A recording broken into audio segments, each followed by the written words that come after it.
Irmãos queridos, que privilégio podermos nos reunir mais uma vez, mais uma semana. E eu espero que a paz e a graça do Senhor Jesus tenha te acompanhado nesses dias, que esse vídeo encontre você e a tua família bem. O nosso objetivo aqui é meditarmos nas Escrituras, as lições que aprendemos do texto para esse grupo, compartilhando dificuldades, compartilhando novas perspectivas do texto e uma aplicação pessoal, familiar para esse texto. O texto que nós vamos meditar é o mesmo texto que ouvimos no sermão de domingo, Atos capítulo 11, dos versos 19 ao 26. E a minha proposta aqui é pensarmos em 3 perguntas e tentarmos de alguma forma contextualizar aqui o texto para ficar mais fácil a nossa reflexão a partir das 3 perguntas. A primeira pergunta é: por que Deus levantou os profetas? E quais foram ou qual foi a principal missão dada a eles? Qual o objetivo de Deus levantar os profetas? O que nós vemos aqui no livro de Atos é uma igreja que tem uma vida orgânica, uma igreja que independe de liderança em termos de expansão, em termos de alcançar outras pessoas, outras famílias. O texto vai nos dizer que grande número de pessoas iam crendo. Então, vamos pensar nisso. Quais foram, as funções de um profeta? No Antigo, no Testamento, e aí no Novo Testamento nós vamos ter a figura dos apóstolos. Por que Deus levantou esses homens? E qual a relação que eles têm com o povo de Deus? Agora pensando em função dentro do reino. Será que o objetivo de levantar os apóstolos era porque o povo fracassou na missão, ou mesmo os profetas no Antigo Testamento? Por que eles existiram? Então é importante pensar nisso porque desmistifica um pouco o papel da liderança da igreja. Hoje nós terceirizamos muita coisa, mas o desejo de Deus é se relacionar conosco. Talvez a grande lição desse texto aqui seja que Deus chama cada um de nós para vivermos essa fé no dia a dia. Então a primeira pergunta é tentar entender isso. Qual o papel do profeta no Antigo Testamento, ou mesmo dos apóstolos no Novo Testamento? Sempre olhando para o contexto desse texto aqui. Então por isso é importante ler o texto com calma, tirar as suas impressões, fazer anotações, para depois discutir isso em grupo.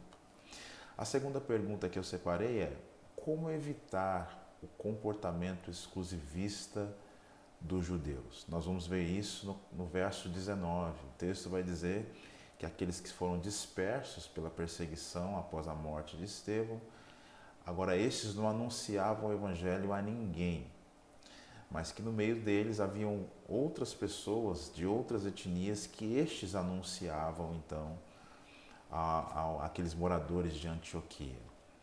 Por que os judeus não anunciavam a mais ninguém? Como que eu evito esse pensamento exclusivista? Lembrando aí do contexto, o judeu não é um povo evangelístico, porque eles entendem que eles foram escolhidos por Deus. Foram chamados por Deus, e porque foram chamados por Deus, entendem que Deus atrairá as outras nações a si mesmo. Mas o objetivo de Deus foi estabelecer o povo judeu, estabelecer um povo para si que seria de vitrine, seria usado como vitrine, como modelo para as demais nações.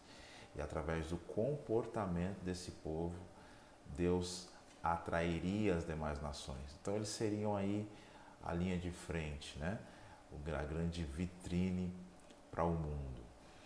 Pensando nisso, eles suscitariam admiração pelas pessoas de fora, mas também ódio. Admiração porque viveriam ou deveriam viver de forma justa, generosa, e ódio porque denunciariam a idolatria dos demais povos. Então a pergunta é como evitar esse pensamento ou esse comportamento exclusivista. E a terceira e última pergunta para pensarmos aqui é: lembrando que essa igreja não realizou, a igreja que está surgindo ali em Antioquia, não realizou nenhum culto evangelístico. Então, qual foi a estratégia dessa igreja? É a pergunta. Visto que grande número de pessoas creram no Evangelho, o que eles usaram como ferramenta?